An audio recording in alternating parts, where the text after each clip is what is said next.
Cualquier interrupción, bienvenido, ¿ya? La importancia de la valoración nutricional, como lo habíamos dicho, ¿por qué es importante valorar este grupo etario, ya el grupo adulto mayor? ¿Qué nos arrojó la última encuesta nacional? Que existe hasta el día de hoy una inversión en la pirámide de edad. ¿Qué significa eso? Que actualmente Chile está envejeciendo, es una población mucho más vieja, hay menos niños nacidos, ¿ya? Y dentro de los factores condicionantes, ha disminuido de esta inversión de la pirámide, ha disminuido la tasa de mortalidad por la mejoría de lo que son los avances en la medicina. Hay una disminución de la tasa de natalidad, cada vez más los adultos están posponiendo el tema de maternidad. Y cada vez son padres más mayores, ¿ya? Así que, y por pareja son menos hijos los que se van teniendo, entonces hay mucho menos población infantil que hace 40 años atrás. Y además hay una mejor expectativa de vida, ¿ya? Esto ha llevado a que nuestra población de adulto mayor ha ido aumentando a pasos gigantes por estos últimos 20 años, ¿ya? Y esto es lo que yo les hablaba de la inversión de la pirámide nutricional. Esta es la última encuesta nacional. Se estipula que este año van a hacer una nueva, pero no han dicho nada todavía como certero. Y estas son las últimas informaciones. Ahora, con la cantidad de inmigrantes que han llegado actualmente en Chile, quizás ya para ustedes en 10 años va a ser distinta esta pirámide. Pero esto es lo que estamos viendo hoy, ¿ya? Que tanto en hombres como mujeres, el 16,2% corresponden a adultos mayores. Y lo que se proyecta al año 2040, que sí, está 20% mayores a 60 años y 6% mayores a 80 años. O sea, más de un cuarto de la población va a ser mayor de 60 años, ¿ya? Ahora, por eso es importante que nosotros manejemos este grupo dentro de la evaluación de los pacientes hospitalizados, ¿ya? Y qué factores van a condicionar que un adulto mayor tenga un riesgo de desnutrir, ¿ya? Existen factores que son fisiológicos, que son propios del adulto mayor y van pasando a medida que nosotros vamos envejeciendo, ¿ya? Que se van a asociar a una mayor pérdida de peso. Factores relacionados con la disminución de la ingesta. Hay factores psicológicos, hay factores fisiológicos y hay comorbilidades. Factores psicológicos, adultos mayores se quedan solos, el efecto del nido vacío, los hijos viven lejos, se les murió la pareja, están viviendo solitos, no se cocinan o se cocinan poco, entre comillas, es menos el aporte económico que tenían cuando trabajaban, entonces subsisten con lo que tienen, ¿ya? Factores, aparte de la depresión, aparte del factor socioeconómico, factores fisiológicos, normalmente el adulto mayor va a empezar a comer menos con la edad, por lo tanto esa ingesta menor, reducida que va a tener, tiene que tener buena calidad y a medida que nosotros vamos aumentando en edad, van aumentando la cantidad de enfermedades, ¿ya? Enfermedades crónicas, diabetes, hipertensión, factores que van a limitar la motilidad, como la artrosis, la artritis, ¿ya? Y que todo eso van a llevar a una disminución de ingesta, ¿ya? Dentro de los factores fisiológicos hay una distribución de los componentes corporales, hay un menor contenido de agua en el organismo, hay una pérdida de la masa muscular por un cambio fisiológico y también por un cambio mecánico. Hay entre comillas, el adulto mayor se mueve menos, ¿ya? Y donde se mueve menos, hay mayor atrofia muscular, ¿ya? Lo que lleva también a una menor masa muscular. Hay una reducción de la masa ósea, ya una disminución de la densidad ósea, que va a llevar a un mayor riesgo también de caídas con fractura, ¿ya? Y hay un adelgazamiento también del tejido conectivo que también va a predisponer a mayor cantidad de lesiones. Esto hace que en el conjunto el adulto mayor sea, y que seguramente ya han escuchado, un adulto mayor frágil, ¿ya? No todos los adultos mayores son frágiles, pero estas son condiciones que favorecerían que un adulto mayor pudiese ser frágil, ¿ya? Porque a todos les pasa. ya de manera específica de los factores fisiológicos que llevan a este mayor riesgo de desnutrir, hay una disminución del metabolismo basal. ¿Por qué? Porque ya el cuerpo no tiene que gastar más energía en crear órganos nuevos, solamente tiene que gastar energía en mantenerlos. Por lo tanto, si no necesita más, el cerebro manda la señal, gastemos menos energía, ¿ya? Hay un deterioro sensorial, ¿ya? El gusto, el olfato no es lo mismo.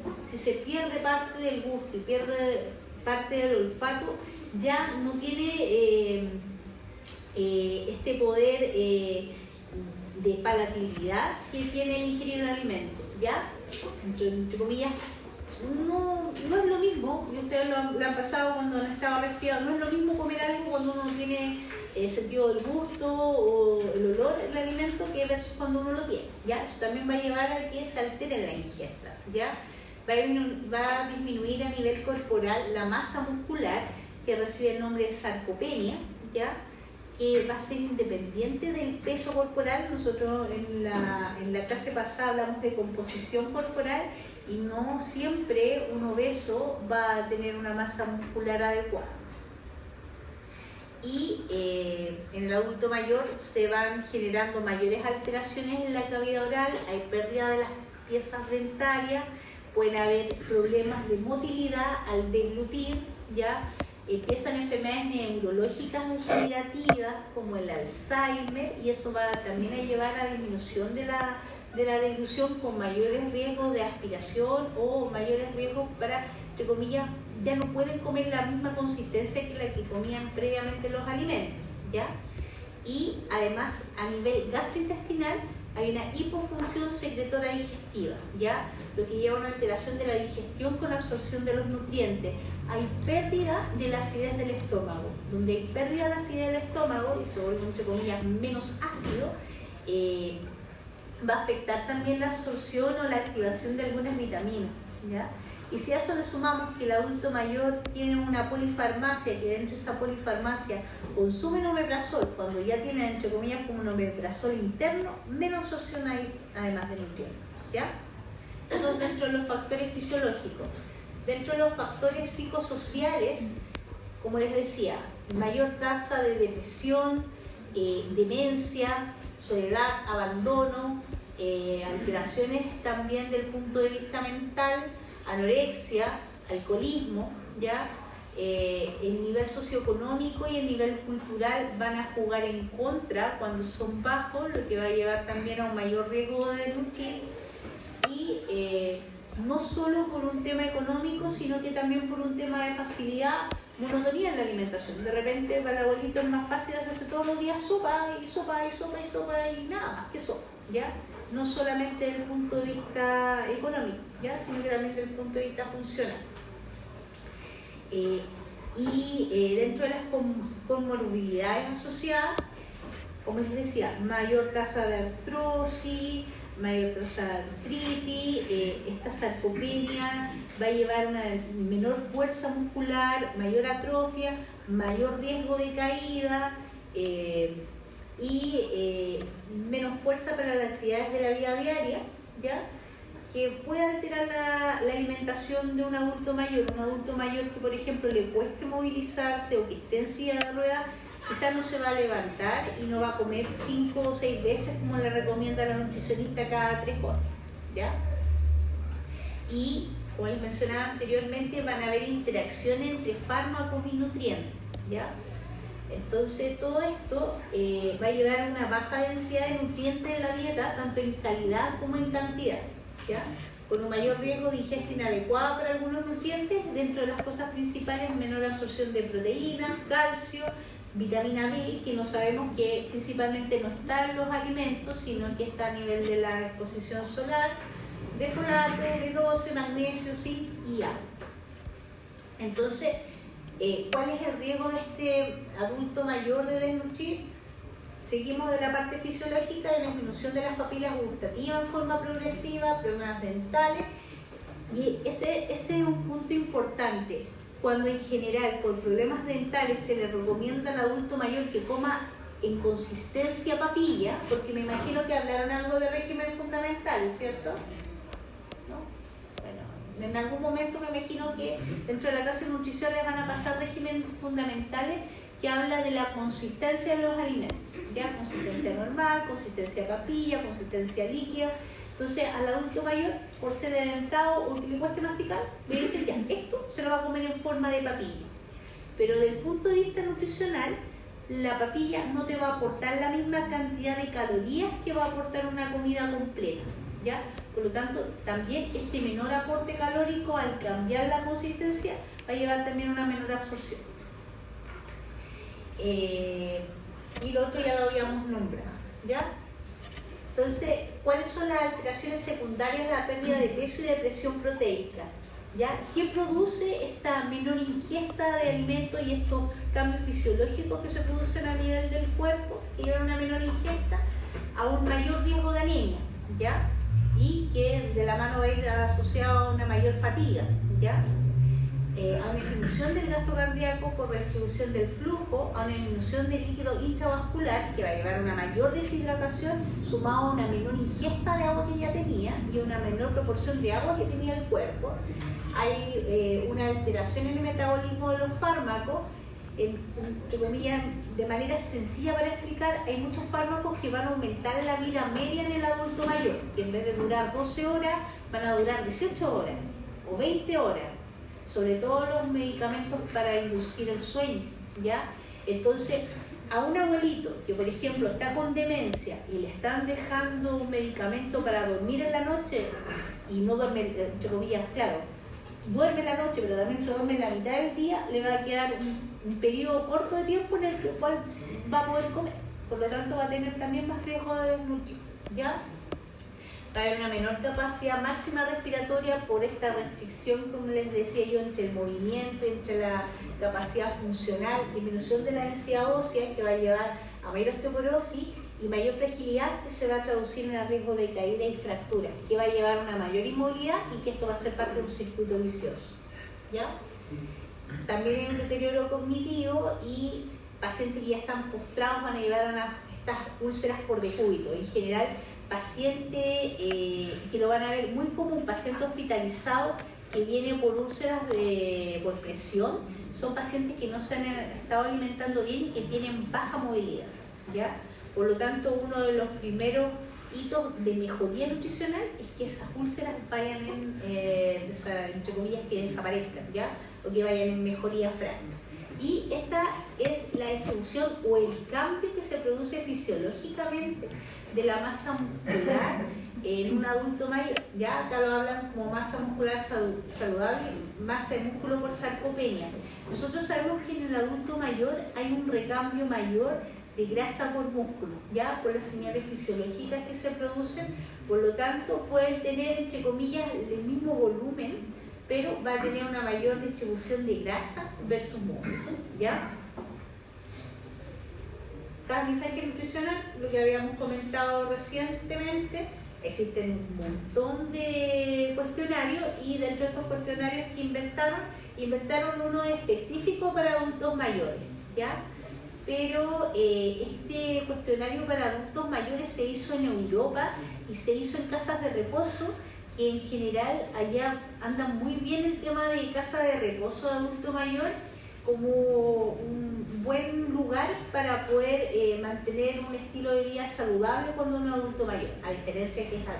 Entonces, ahí aplicaron estos cuestionarios y se vio que servía, pero hoy en día acá no se tienden a aplicar, ¿ya? Y pasan a ser los mismos puntos importantes que nombramos recién, ¿ya? La pérdida de apetito en los 3 meses previos a la hospitalización, la movilidad si estaba afectada, la enfermedad aguda o estrecho en los 3 meses previos, y acá se suman los problemas cognitivos que pueda tener el adulto mayor y el índice de masa corporal, que lo vamos a hablar a continuación. Y este es el índice de masa corporal del adulto mayor. Este es otro punto que se les tiene que quedar así bien grabado, ¿ya? El adulto mayor tiene un índice de masa corporal normal entre los 23 a 27,9, ¿ya? Por lo tanto, un adulto mayor bajo peso va a ser aquel que tiene un índice menor a 23, ¿ya? Y adulto mayor con sobrepeso con un índice mayor a 28. Entonces, algo con malinterpretar en el peso corporal a un adulto mayor. Ahora, solamente estamos hablando de kilos, ni siquiera estamos hablando de composición corporal. En kilos, esta es la distribución.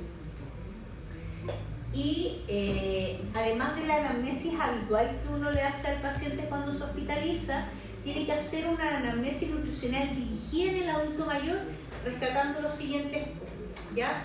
Preguntar alteraciones que pueden interferir en la ingesta alimentaria. Dentro de esto, ¿cómo obtiene el alimento? ¿Cuál es la capacidad para obtener el alimento? Adulto mayor que no se puede movilizar. ¿Quién le compra la comida? ¿O quién se lo prepara? ¿O quién se lo da? ¿O quién se lo entrega? ¿Ya? Un poco ver lo que es la situación socioeconómica. Alteraciones dentales o la deglución, que ya lo habíamos visto ya. La polifarmacia, a veces están tomando un montón de medicamentos y se lo toman asociado a algunos alimentos, se inhibe a veces la absorción de algunos fármacos, ¿ya? O a veces se inhibe la absorción de algunos nutrientes asociados con los fármacos, ¿ya? El estado cognitivo actual del paciente, si le permite una buena ingesta, si ha tenido factores que disminuyan la ingesta y las enfermedades que pueda tener asociadas.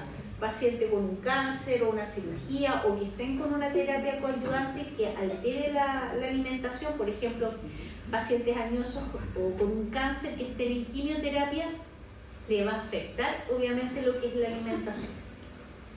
Examen físico, en general, acá va a abocar el examen físico dirigidamente a evaluar la pérdida de masa muscular, ¿ya? Donde se ven las pérdidas de masa muscular, principalmente lo que es el músculo deltoides y el cuádriceps. Si ustedes ven a un adulto mayor, le dicen, se para de dar las piernas. Si están delgaditos, poca masa muscular. No necesitan estarle midiendo para ya inferir que el paciente tiene baja masa muscular, ¿ya? Ahora, si lo quieren medir, pueden medir el perímetro a nivel de pantorrilla, pero hay cosas fáciles que uno puede evaluar. Adulto mayor, ver el deltoide, ¿ya? Y la otra medición del cuádriceps, ¿ya? Si hay pérdida de masa grasa, que eso uno lo ve a través del caliper o a través también del peso corporal, la hidratación de la piel y mucosas, ¿ya? El signo del pliegue, ver cómo están las mucosas, si están hidratadas o no, el higiene capilar, ¿ya? Si presenta edema periférico, ¿ya?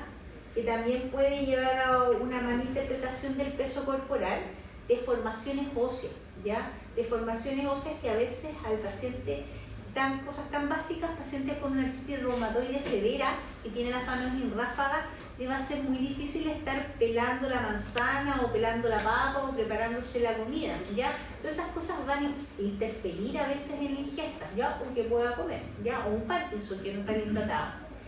Y examen dirigido, como les decía, piel, mucosa, uña, cabello, para detectar la carencia de algunos micronutrientes. Evaluar peso y talla, y esta es una evaluación sencilla para evaluar la estimación del peso corporal, ¿ya? Y esta sí se la voy a hablar porque es algo que ustedes lo van a ver, ¿ya? Que es la determinación de la altura rodilla. A través de la determinación de la altura rodilla pueden estimar el peso del paciente, ¿ya? Y en el caso que tengan de la mano nutricionista y que les pueda ayudar, también estimar el peso a través de fórmulas, como les decía la vez anterior, ¿ya? Hablamos también de los otros métodos para medir composición corporal, que el estándar, sobre todo en adulto mayor, vendría siendo el DEXA, ¿ya? Y en segundo lugar la bioimpedanciometría, en lugar que se pueda realizar, y dentro del examen en el laboratorio sigue siendo albúmina, prealbúmina, siempre y cuando el paciente no tenga anemia, cosa que es común a veces en los adultos mayores, o que no tenga daño hepático, o que no tenga un daño importante a nivel renal, y que no esté con una enfermedad inflamatoria en el momento, ¿ya? Que nos haga, entre comillas, no ser creíble el valor del albúmina. La creatinina, fuera de evaluar nosotros lo que es función renal, nos va a evaluar de manera indirecta lo que es masa muscular, ¿ya? Entonces, cuando nosotros a veces veamos adultos mayores que tienen una creatinina de 0,3, no digan, oh, qué buena función renal tiene, no. Está baja la masa muscular. Por lo tanto, en adulto mayor, para evaluar función renal, más que fijarse en la creatinina, fijarse en el glúcido, ¿ya? Pacientes que tienen alterado el nitrógeno ureico, uremia, tienen falla renal, pero con baja masa muscular, ¿ya? La creatinina no es el parámetro que en un adulto mayor no va a evaluar tan fehacientemente función renal, ¿ya? Puede estar más mala de lo que nosotros imaginamos, ¿ya? Entonces, ¿cómo en general a nivel fisiológico se disminuye por qué tenemos menor gasto metabólico en un paciente adulto mayor? Por lo que les explicaba recién, la masa muscular o el gasto energético que nosotros tenemos en reposo va de la mano con la masa muscular que tenemos. Mientras más músculo tenemos, más calorías gastamos en reposo. Entonces, ¿qué pasa en el adulto mayor? Disminuye la masa muscular. Entonces, al disminuir la masa muscular, nos va a disminuir el gasto metabólico, ¿ya? Y además va a haber un aumento de la masa grasa, ¿ya? Y eso va condicionado con un mayor riesgo cardiovascular, ¿ya? Y por todo lo que les explicaba, también va a haber una reducción de la actividad física que va a llevar a una mayor baja de la masa muscular que ya tenemos, ¿ya? El aporte energético con el método factorial en un adulto mayor que se mueve podría ser el aporte de los 25 kilocalorías por kilo peso día, ¿ya? Con una variación de un 20 a un 35% si el paciente está hospitalizado de acuerdo a la causa de hospitalización, que era lo que habíamos hablado de manera previa, ¿ya? Y dentro de la distribución de los macronutrientes, un pelito distinto a la del adulto no mayor. Voy a ir a tocar cómo sigue siendo la misma distribución, entre un 50 y un 60% del gasto calórico total. Los lípidos distribuyen en realidad entre los tres compartimentos, alcanzan el orden del 30%, pero de preferencia obviamente grasas insaturadas, y las proteínas en general alcanzan de un 12 a un 15%, y un gramo por kilo día es un valor bastante discutible, ¿ya? Van a ver a veces que algunas nutricionistas les dicen 0,8 en el adulto mayor, en otras que dicen 1, 1,2. ¿Por qué en general andan con tanto cuidado con la distribución de proteína o el aporte de proteína al adulto mayor? Porque como les decía, la creatinina no es un valor fehaciente real de función renal, ¿ya? Entonces, si un adulto mayor necesita, o cualquier persona, necesita 60 proteínas y uno come 120 proteínas, el cuerpo va a absorber las 60 proteínas y el resto lo va a eliminar a través de la orina, o sea, va a trabajar más el riñón. Entonces, si en un adulto mayor lo estamos depletando de proteína, lo más probable es que hagamos trabajar más ese riñón. Y como entre comillas, todos estos procesos están más ralentizados en el adulto mayor, hay más riesgo de que caigan fallas. Por eso le tienen tanto miedo al aporte proteico en el adulto mayor. Pero si uno lo hace de manera, como les decía, a través del peso real, y va evaluando función renal y va sacando balance nitrogenado, no debería por qué haber problemas, ¿ya? Entonces, la prescripción nutricional del adulto mayor van a estar en base a los antecedentes recogidos por la anamnesis y el examen físico, ¿ya? Para hablar del tipo de régimen. Si hay dudas sobre la vía de alimentación segura, por ejemplo, ya, calculamos estos requerimientos, pero vemos que el adulto mayor está medio comprometido de conciencia, o no está comiendo bien, o te dice la enfermera que se ahoga. Lo ideal es que nosotros complementemos nuestra evaluación con parte del equipo multidisciplinario, y aparte de la nutricionista, recordemos que existe la fonoaudióloga. Entonces, le podemos pedir a la fonoaudióloga que evalúe a nuestro paciente y evalúe el riesgo de entre comillas, de aspirar, ¿ya? Lo que va a hacer la nutricionista, van a hacerle test de ingesta terapéutica con distintos tipos de consistencia, de líquida, a papilla, a desmenuzado, a sólida, ¿ya? Y va a ver, entre comillas, si se desencadena el efecto de la arcada, si está diluyendo bien y cuál seguridad hay que el paciente se alimente por la vía oral, ¿ya? Dice sí, se puede alimentar por vía oral, pero papilla, nosotros vamos a dar los requerimientos en forma de papilla. Se puede alimentar bien, pero desmenuzado, y asistido, desmenuzado y asistido. Entonces, nosotros no se nos olvide que contamos con esta arma, que es muy buena, que es la fonoaudióloga, que nos va a decir la consistencia del alimento que el paciente requiere hospitalizado, y que esa es una evaluación en general activa, va cambiando. Un paciente que a veces ingresa por un accidente cerebrovascular, quizás al principio va a tener régimen cero, pero a medida que se vaya mejorando, va a ir cambiando el sistema de régimen que vaya a tener este paciente, ¿ya? Por lo tanto, todo esto tiene que ser individualizado, ¿ya? Y, como les recalcaba, esto es un manejo multidisciplinario, donde está la enfermera, donde uno tiene que preguntar cómo ha estado el paciente, si ha estado atento, si ha estado dormido, ¿ya? El asistente social para ver cuando el paciente se vaya de alta y si está con dificultades para comer, quién lo va a asistir con la alimentación o quién le va a proveer parte de la alimentación. Fonoaudióloga, que ya lo habíamos dicho, la nutricionista, que va a establecer los tipos de régimen más adecuados al paciente de acuerdo a los requerimientos que nosotros calculemos. El kinesiólogo, que es una parte fundamental, que está dentro de la terapia de rehabilitación de movilidad. ¿Ya? Un paciente, por más postrado que esté, si tú no lo mueves, más rígido va a estar y va a ser más difícil todavía mudarlo, cambiar. ¿Ya? El terapeuta ocupacional y obviamente nosotros como médicos. ¿Ya? Se acabó. Así que eso con respecto